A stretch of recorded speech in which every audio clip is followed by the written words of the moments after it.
and welcome to our next Innovaphone myApps tutorial. In today's video, we will show you how you can start a three-party conference call with the Phone app and the Softphone app. You are already in a call. Now, click onto the button Start Consultation.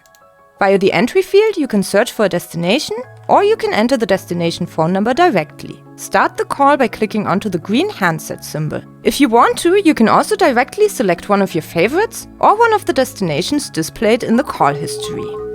Your first call will be placed on hold, and this contact will be hearing music while the call is being held. As soon as the second call is established, you can start the three-party call conference by clicking onto the conference button next to the call that is being held. The button has a triangular symbol, 3 dots connected by lines.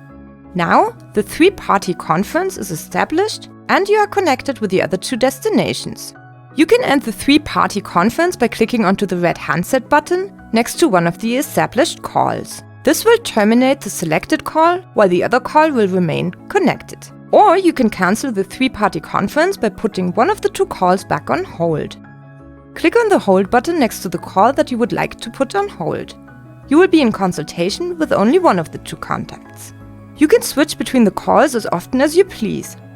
Simply press the hold button with the blue background next to the call placed on hold. This will activate the call again. You will reactivate the three-party call again by clicking onto the three-party conference button, the triangle with the 3 dots. Many thanks for watching and see you next time.